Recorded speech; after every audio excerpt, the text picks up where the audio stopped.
The radar doesn't lie. I've been watching weather screens long enough to know when a system means business, and when it's just puffing its chest. This one, the one rolling in off the Rockies on the evening of July 14th, 2023, was not puffing. It was a full freight train, and it had our name on it. I'm Colt Dearing. I farm outside of Dodge City, Kansas. Third generation on this ground. My grandfather broke this land with a John Deere Model B in 1951, and my father ran it for 32 years after that. I've been at the wheel since 1997. 2,040 acres of hard red winter wheat, and on that Friday evening, every single one of those acres was standing ripe and ready. Golden, heads heavy, moisture down to 13.4%, prime harvest condition. The kind of wheat you work a whole year to grow. The kind of wheat you don't get to walk away from. The forecast came in at 4:47 p.m., 3 to 4 inches of rain, starting sometime around 2 a.m. Saturday and running through Sunday evening. Maybe hail, definitely wind. The National Weather Service had issued a flash flood watch for Ford County and 3 counties west. My neighbor Boyd Ketterman called me before I'd even finished reading the alert. He said 2 words. "You seeing this?" I said yes. He said, "I'll call Travis." Travis Hollowell farms the section just north of mine, 480 acres. All wheat already. Boyd's got 620 of his own. Between the 3 of us, standing in that field on a Friday evening at 5 o'clock, we had over 2,000 acres of wheat that needed to come out of the ground before 2 a.m. 9 hours. Maybe 10 if the storm ran a little late. I want you to understand what that means in real terms. I run a John Deere X9 1100 combine. That machine is 645 horsepower, 16-cylinder engine, 473 cubic inches of displacement, and on a good Kansas wheat run, it will cut and thresh and clean about 100 bushels a minute. Sounds impressive until you do the math. 2,000 acres at an average yield of 62 bushels per acre is 124,000 bushels of wheat. At 100 bushels a minute, that's 1,240 minutes of pure cutting time, 20 hours and 40 minutes, with 0 stops, no breakdowns, no turns, no trucks waiting to unload. We had 9 hours. We needed more iron. Let me tell you what it actually takes to cut wheat at that scale in that time. My X9 1100 is the biggest combine John Deere makes. The header I run is a 45-foot Draper 645 FD, 45 feet of cutting width.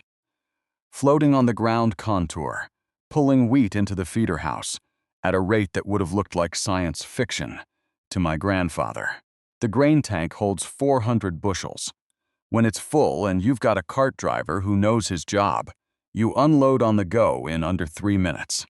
The rotor runs around 950 RPM in dry Kansas wheat, and the separation is so efficient that your sample comes out clean as anything at the elevator. But even that machine has limits, at 6. 5 miles per hour across a 45-foot swath, accounting for turns and cart offloads.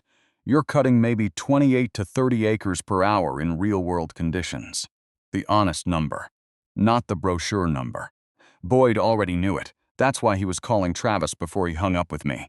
Travis had a Case IH 9250, another big machine, 625 horsepower, AFS Pro 700 display, 35-foot Draper head.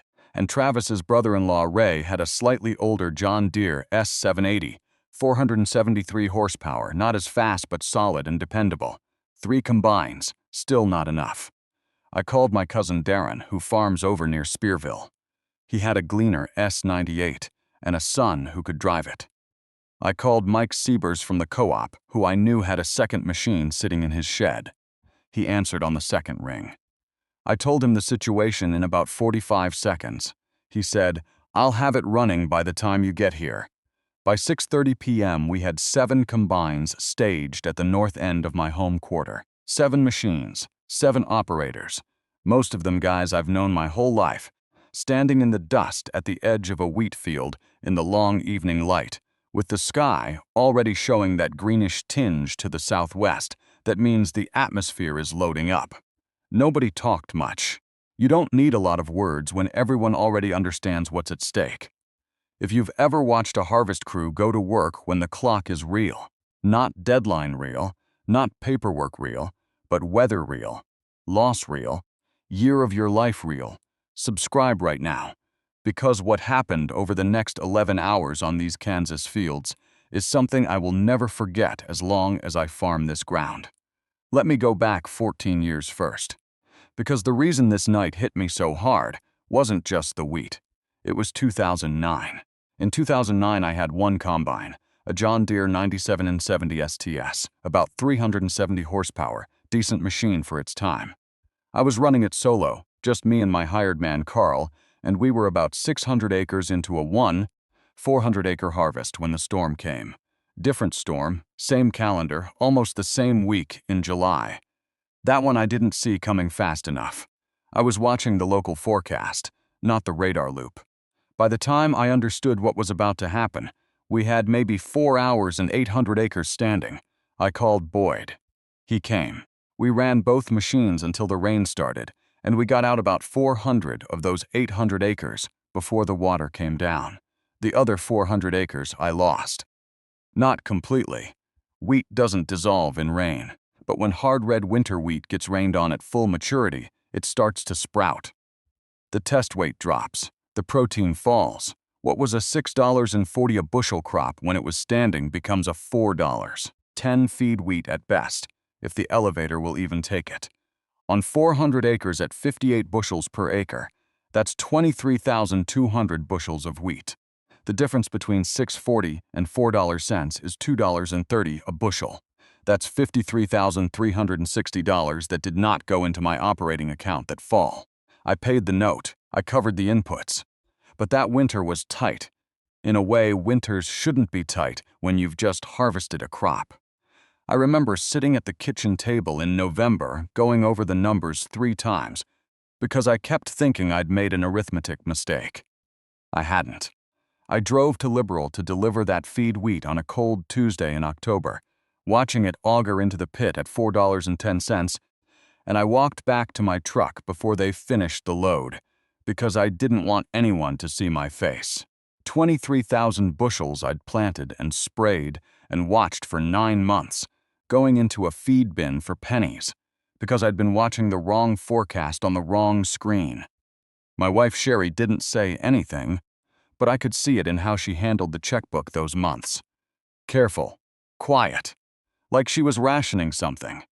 I told myself in October of 2009, if I ever have a chance to stop that from happening again, I will do whatever it takes. I'll call every neighbor I have. I'll run machines until they smoke. I'll be out there at 3 a.m. in the dark if that's what it takes. July 14th, 2023. That was my chance. Here is how a 7-combine wheat harvest works when you're racing a storm. You don't just line up and go. You think about it first, even when time is short, because 7 machines in the wrong pattern will get in each other's way and lose time instead of making it. I've been cutting wheat long enough to know that the fastest harvest isn't the one with the most machines. It's the one where every machine always has a clear path and a truck ready to unload into. I split the fields into sectors. My X9 1100 and Travis's Case 9250 took the 2 biggest blocks, my home quarter and Boyd's North Field, which are the longest runs. Longer runs mean less turning time, and on a big machine turning wastes more than people realize. A 45-foot header doing a headland turn loses about 2 minutes per pass, over an 11-hour run that adds up to hours of lost capacity. You put the biggest iron on the longest runs, the older machines. Ray's S780, Darren's Gleaner, Mike's backup unit took the tighter fields, the odd-shaped quarters with corners and waterways and tile risers. Slower going, but those machines handle tight turns better anyway. We had 4 grain carts running, big ones, 2 J&M 1112s, each holding 1,100 bushels, and 2 older Brent 1082s at about 1,000 bushels each. The carts were the circulatory system of the whole operation. A combine can unload its grain tank on the go in about 3 minutes if the cart driver times it right. You never stop. The combine keeps moving. The cart pulls alongside. The unloading auger swings out. and 400 bushels of wheat flow between two machines at highway speed. When it works perfectly, it's one of the most satisfying things in agriculture. Grain flowing, machines moving, the whole system breathing like one organism. By 7:15 p.m., all 7 headers were in the wheat. The sun was getting low, and the light was going golden the way it does in Kansas in July, that deep amber light that makes everything look like a painting. The dust came up off the headers in long trails. You could hear the 7 machines from half a mile away. That particular roar of multiple threshing cylinders at full load, a sound that gets into your chest and stays there. My X9 was running clean. The cylinder speed was at 950 RPM, concave clearance set tight for the dry conditions, fan speed up to keep the chaff moving. Moisture was reading 13.1% on the grain monitor. Bone dry. Perfect. The yield monitor was showing 64 bushels per acre on the home quarter, a little better than I'd expected. I made a note of that and kept moving. At 9 p.m., I checked the radar on my cab tablet. The system had accelerated slightly. The leading edge of the rain was now about 140 miles to the southwest, moving at roughly 25 miles per hour. That gave us until approximately 1:30 a.m. We had lost 30 minutes of cushion. I called Boyd on the radio. He was running his own machine, an older John Deere S690 he keeps as a backup, and pushing hard on his south field. I told him the update. He said one word, copy. That was the whole conversation. When you've farmed next to a man for 20 years, you don't need a lot of explaining. The night came down around 9:30, and the work shifted into a different gear. Darkness changes harvesting in ways that are hard to explain, unless you've done it. The cab lights and the header lights light up a corridor of wheat, maybe 60 feet wide in front of you, and beyond that is pure black. You're making decisions based on your GPS track, your yield monitor, your header height sensor, and the sound of the machine. If something goes wrong out there in the dark, a rock, a tile riser somebody didn't mark, a soft spot from a wet spring, you feel it before you see it. At 11:14 p.m., Ray Hollowell hit a buried concrete tile riser on the north end of Travis's field. I heard it on the radio before I understood what happened. Just a hard metallic bang, and then Ray's voice saying he was down. The right side of his header had taken the impact, bent 2 of the Draper rollers, and the whole right section was dragging. He was done for the night. I told him to pull to the headland and stay on the radio. We lost one of 7 machines with about 600 acres still standing. We didn't stop. You don't stop. At 12:40 a.m., Boyd called out on the radio. He said, "I'm looking at lightning to the southwest." I toggled my cab light off for a second and looked out the windshield into the dark. He was right. Low flickers, still far away, but real. The storm was visible. I checked the radar. The leading edge was 60 miles out. At 25 miles per hour, that was 2 hours and 24 minutes. We had maybe 180 acres left across 3 fields. I ran the numbers in my head. 3 combines at roughly 25 acres per hour each. 75 acres per hour combined. 180 acres divided by 75 acres per hour is 2.4 hours. We were going to be close. Too close. I pushed my X9 to 6. 8 miles per hour. That machine can go faster, but wheat quality suffers if you push the cylinder too hard at speed. You start cracking kernels, getting foreign material in the sample. I held it there. The engine load gauge was sitting at 87%. The exhaust temperature was climbing. I was asking a lot of that motor. At 1:55 a.m., with approximately 40 acres left, I felt the first drop hit the windshield. Just 1, then 3 more. Then a scatter across the glass like somebody threw a handful of gravel at me. I called it on the radio. Rain starting. Keep cutting. Nobody responded. Nobody needed to. You don't respond to that call with words. You respond by pushing the throttle and staying in your lane and trusting the man next to you to do the same. The lightning was close now. The whole sky lighting up to the southwest every 30 seconds. And in those flashes, the standing wheat lit up white and ghostly. The other machines out there in the dark, their cab lights moving through the rows like something alive. Darren's gleaner was on the last corner of Boyd's south field. Travis was finishing the strip along the county road. I had 22 acres left on the west end, and I pushed the X9 to 7.1 miles per hour and held it there. The rain was picking up. The windshield wipers came on by themselves. At 2:08 a.m., Darren's gleaner finished the last pass on Boyd's south corner field. Boyd's voice came over the radio and he said, "That's it, that's all of it." And there was a sound in his voice I recognized. The sound of a man who just got back something he'd lost before.